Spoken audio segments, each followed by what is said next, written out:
La carta a Tito del apóstol Pablo. Tito era un colaborador de Pablo. Él había participado en la ayuda que se hizo a los hermanos en Jerusalén cuando estaban en necesidad. También había sido, digamos, el mensajero que llevó instrucción de Pablo a los corintios, y parece ser que tenía responsabilidad en la iglesia de Creta. Entonces Pablo le escribe y le dice que lo deja en Creta para que corrija lo deficiente, para que ponga orden en algunas cosas. Y yo no me voy a extender mucho en compartir la palabra en esta mañana, entre otras razones porque Pablo es bastante coherente y algunas de las cosas que ya hemos visto con las cartas a Timoteo, pues también se las dice a Tito, porque el orden en las iglesias era más o menos el mismo, o debía ser igual. Lo que Dios espera del creyente es lo mismo. Y como debe funcionar una iglesia en un lugar o en otro, pues debe tener similitudes. Una de las cosas que me llama la atención, hermanos, y aquí quizá voy a ser un poco autocrítico con la iglesia evangélica, entre las cosas que dice que están deficientes, dice que lo deja en Creta, versículo 5, y establecieses ancianos en cada ciudad. Dice, así como yo te mandé. O sea, Pablo le mandó a Tito que estableciese ancianos en cada ciudad, en griego, en cada polis. Y hermano, teniendo en cuenta que los requisitos de un anciano no los tiene mucha gente, es una locura que cada localito o cada edificio que ponga iglesia tenga que tener anciano pastor, porque desgraciadamente no abunda tanto.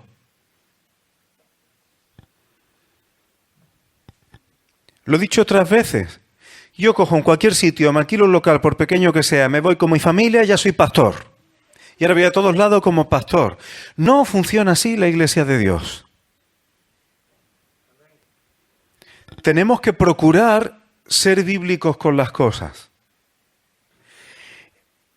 ¿La voluntad de Dios es un anciano como una especie de papa o pastor a nivel nacional en España? No. ¿La voluntad de Dios es una especie de pastor que gobierne toda Andalucía? No. ¿La voluntad de Dios es un anciano pastor? Recordad que las iglesias se reunían por casas.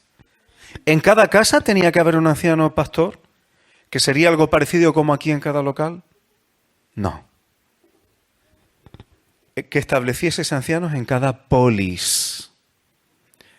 Un consejo de ancianos en una ciudad. Y creo que ha sido uno de los grandes errores que hemos cometido la iglesia evangélica, entre otras razones porque ayuda, y hay más razones, una cosa así, una estructura así, ayuda a que pensemos más con concepto de pueblo y no con concepto de iglesia de barrio.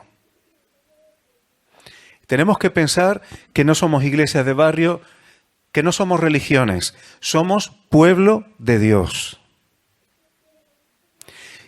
Y en esta misma carta vamos a ver que así lo dice el apóstol Pablo. Y creo, hermanos, no me voy a extender con esto, pero creo que ha sido uno de los grandes errores. Mi sueño en mi corazón, y creo que es conforme a la palabra de Dios, no sé si llegaré a verlo algún día, ni se ocurrirá, o vendrá el Señor antes, no lo sé. Pero es que por poblaciones razonables, donde haya una movilidad y una facilidad de atención, hubiera un consejo de ancianos para toda esa población. Y no cada uno marcando su territorio. Aquí ninguno tenemos territorio, porque, como dice el versículo 7, dice, porque es necesario que el obispo o anciano sea irreprensible, y luego dice, como administrador de Dios. Aquí ningún pastor, ningún anciano, tenemos un terreno propio nuestro. ni de gente, ni de lugar, ni de cuestiones materiales. Nuestra función es administrar las cosas de Dios. Yo mismo no tendría absolutamente ningún problema en personas que cumpliendo los requisitos que vienen en la Escritura, sin rebajas, porque vuelve a decir aquí, es necesario. ¿Recordáis que ya se dijo? Que ya lo dijo Pablo también a Timoteo. Es necesario, es que no es opcional, es necesario. Si a mí me faltan requisitos, yo no tengo absolutamente ningún problema en sujetarme a un consejo de ancianos, como dice la Escritura, dentro de la población donde vivimos. A nivel de Sevilla, vamos a decirlo así. Ningún problema. Porque lo que pone en marcha las iglesias, los ministerios y las cosas, en realidad es un equipo de diáconos fuertes, activos, con una vida santa y con los requisitos bíblicos también. Estamos para trabajar, no para tener gorras, hermano. Y creo, esto sería para hablarlo largo y tendido, que este ha sido uno de los grandes errores que hemos pagado muy caro. Muy caro. Claro, es más fácil disimular y hacerme muy bíblico cogiendo detallitos, ¿eh? Y no, porque la palabra dice y tal, y luego las cosas que son más serias, ¿eso dice? No, porque es que Dios ha utilizado también, y ya especulamos. Esto dice la palabra, y dice, ¿cómo te mandé? ¿Cómo te mandé? Pero bueno, en la medida de lo que el Señor nos permita, nuestras posibilidades, os puedo asegurar que en mi corazón está esta dirección. No es que yo quiera ser yo un anciano para una ciudad. Yo estoy dispuesto a sujetarme a quienes cumplan esos requisitos. Lo que más me importa es que las cosas sean conforme a la palabra. Y lo que el Señor nos permita lo intentaremos, ¿verdad? Ahora, las características que vuelve a dar de un anciano no las vamos a mirar.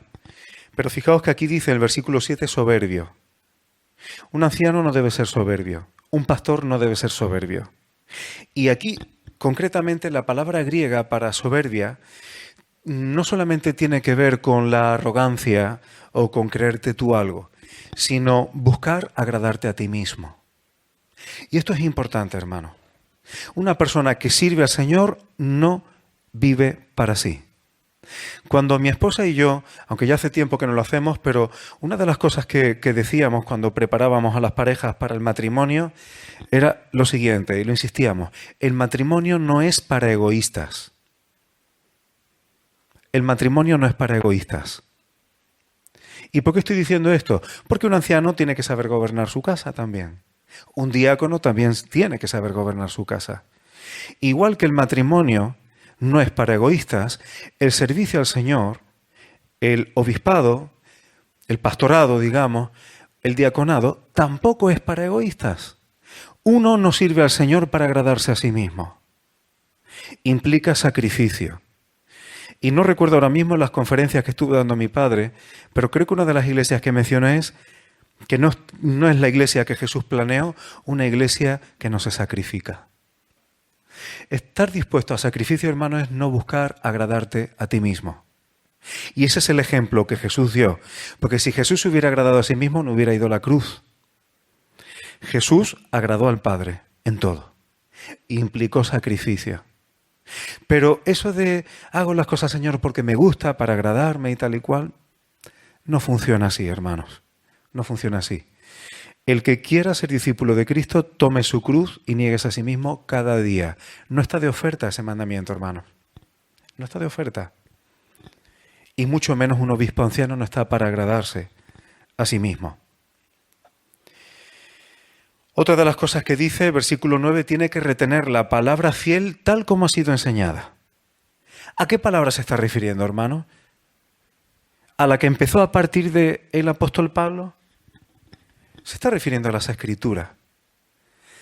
Tenemos que ser fieles a las Escrituras y más un pastor. ¿Para qué? Para que pueda corregir, para que con sana enseñanza, y subrayo, algo sano es algo saludable, algo que produce vida. Solamente la palabra de Dios produce vida. La palabra de los seres humanos pueden llegar a ser muy bonitas, pero no te cambian. Yo he leído frases de gente, uy, qué frase más bonita y tal, pero ahora intenta vivir conforme a esas frases. No puedes.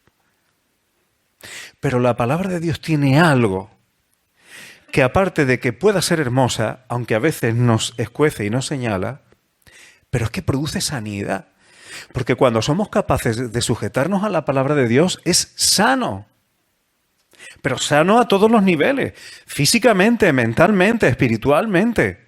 Produce vida. Eso es vivir. Eso es vivir. Y convencer a los que contradicen. Versículo 10. Hay aún muchos contumaces. Contumace aquí se refiere a rebelde. Hay gente rebelde. ¿Y qué pasa? Que hablan lo de siempre, ya lo hablamos con Timoteo. Gente que se dedica a hablar cosas vacías que ni fu ni fa. Venga, vamos a hablar del sexo de los ángeles. Venga, y el que no diga que los ángeles son todos varones es un hereje. Somos la iglesia de los varones, de los ángeles varones. Los demás están todos equivocados. Y empezamos con doctrinas así. Exagero un poco, pero no tanto, ¿eh? No penséis que tanto. Y empezamos con doctrinas que ni fu ni fa. Que nos vamos a poner a ver ahora si las vestiduras del Señor Jesús son blancas o a lo mejor el borde es azul. Esas son cosas, hermano, que es lo que es independientemente de lo que opinemos. Lo que nos compete a nosotros es otra cosa y luego Pablo lo va a decir. ¿Qué pasa cuando se hablan vanidades, cosas que no llevan a nada? Engañadores, dice mayormente lo de la circuncisión. Tuvieron dos grandes problemas doctrinales la Iglesia al principio. Primeramente, los de la circuncisión. No todos eran judíos, pero muchos eran gentiles que se convirtieron al judaísmo. Por eso Pablo, no recuerdo si es en Filipenses, ahora mismo no estoy seguro, o en Colosenses, bueno, los llama perros. Perros no en el sentido ofensivo, sino que eran extranjeros. Y se hacían más papistas que el Papa. Y luego habla de fábulas judaicas. ¿Por qué? Porque si alguno le echa un vistazo alguna vez al Talmud, ellos tienen historias, algunas son bonitas, son muy raras, pero son historietas que se han inventado. Una vez se cuenta que el rabino tal estaba hablando con el otro rabino y pasó esto, y que si un árbol, que no sé cuánto, y que vinieron los pajarillos y tal. Se inventan cosas. Se inventan cosas. Y cuando uno se inventa cosas, al final termina, y Pablo lo va a decir después, creando mandamientos humanos y no de Dios. Y esa es de las cosas más peligrosas. Si las doctrinas son cosas que ni van ni vienen, que son cosas vanas, que no nos comprometen a nada, nada más que decir, pues vale lo que tú digas, y nos apartan de los mandamientos de Dios para seguir mandamientos de hombres, peligro, alarma. Ese es el verdadero peligro. ¿Y por qué enseñaban eso? Por ganancia deshonesta, porque les daban dinerito. Es una forma de decirlo, ¿no? Como va pasando el tiempo, me voy a saltar algunas cosas. Lo que acabo de decir ahora tiene que ver con el versículo 14. ¿Qué pasa con los que son así? Que la mente y la conciencia se corrompen. Cuando nos apartamos de la palabra, empezamos haciendo mandamientos de hombres y ya empezamos a manchar la conciencia con cosas que la palabra de Dios no lo dice. Pues un cristiano no debe tomar café, el café y tal. Y a lo mejor lo dices porque tú tienes un pasado de otro tipo de adicciones y al final te vuelves extremo. Y eso suele ocurrir cuando una persona viene de algo extremo. Pero a veces empezamos a inventarnos mandamientos que no, porque es que como dice que se sentaba alrededor de la mesa, pues cuando participamos de los símbolos tenemos que ponernos todo alrededor, porque si no ya no es bíblico. Y ya empezamos. Eso es lo que yo le llamo sacarle punta al lápiz. A ver quién es capaz de inventarse más mandamientos cuando no viene como mandamiento claro. Y a veces son cosas narrativas. Y eso destroza a la gente, hermanos. Eso destroza a la gente, pero ¿sabéis por qué? Es como el que se dedica toda su vida a ahorrar y cada vez que tiene monedita ahorra. Y cuando es mayor y quiere ver cuánto tiene, se da cuenta que todas las moneditas son de chocolate.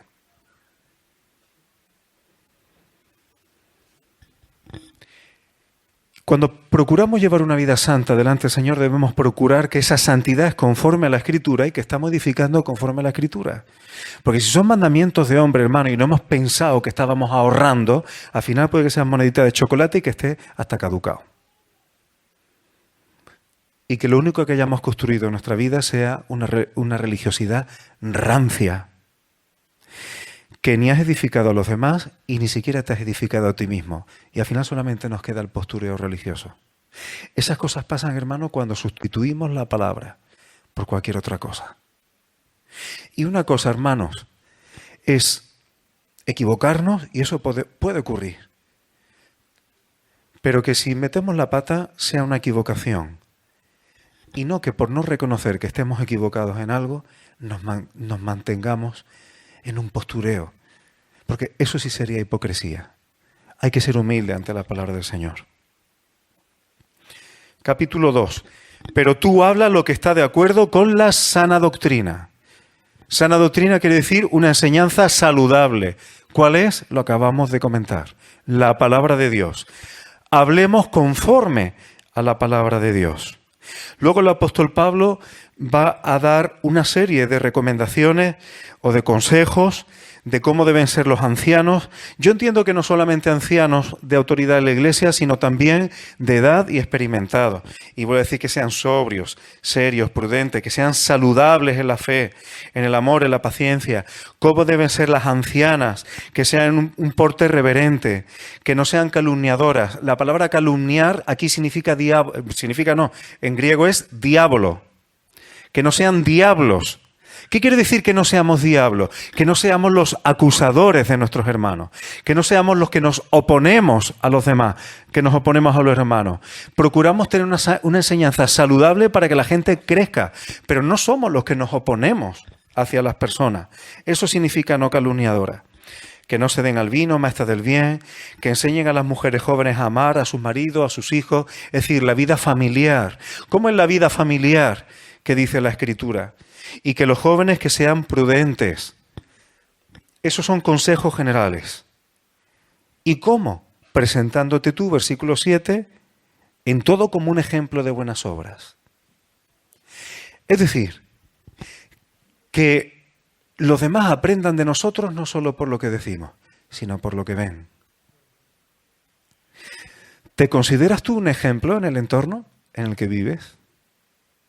Puede ser un ejemplo en el instituto, en la universidad. ¿Puede ser un ejemplo en el trabajo? ¿Eres un ejemplo cuando tienes que ir al ambulatorio y te tienen allí una hora esperando? ¿O la lías delante de todo el mundo? En cualquier ámbito debemos procurar, y eso es la eficacia del Evangelio y del Espíritu Santo, que podamos ser un ejemplo. No santurrones, no somos supermanes, pero sí ejemplo en cosas normales de la vida y en la enseñanza, con integridad y seriedad. Luego el apóstol Pablo va a hablar de que los siervos se sujeten a sus amos. Esto sería un poco más largo de tocar, no está justificando la esclavitud, pero en un sistema en el que en ese momento no tenía la posibilidad de cambiar eso, pues ya que había que tragar por ahí, ser un ejemplo también de esa forma. Una cosa que me dice que agraden en todo, que no sean respondones. ¿Has visto hoy día cuando alguien trabaja para alguien, la gente que son respondonas al jefe, respondones a los maestros, a los profesores, la gente respondona? Cuando una persona respondona, tenga o no tenga razón, pero muchas veces, independientemente de si es verdad o no lo que dice, lo que se manifiesta es una actitud rebelde. Y la Escritura nos anima a, sin desobedecer a Dios, a en general ser personas sujetas. Nosotros no somos los rebeldes del sistema, a menos que vaya en contra de la palabra de Dios y ya se nos está empujando a pecados flagrantes, ¿verdad? Voy a terminar. Versículo 11. La gracia de Dios se ha manifestado para salvación a todos los hombres. Bien.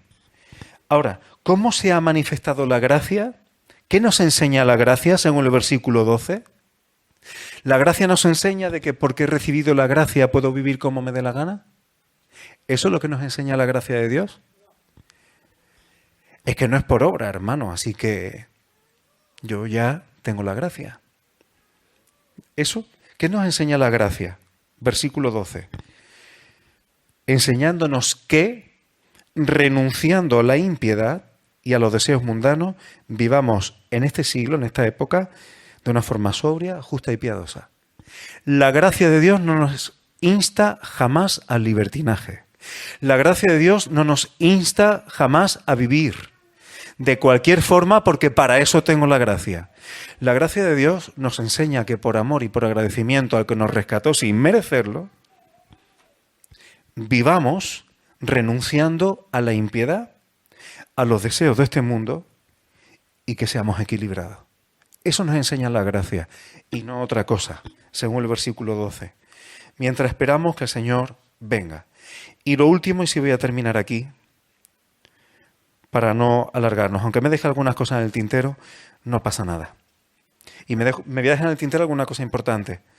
Pero fijaos, hermano, por relacionar con lo que decíamos al principio. Versículo 14.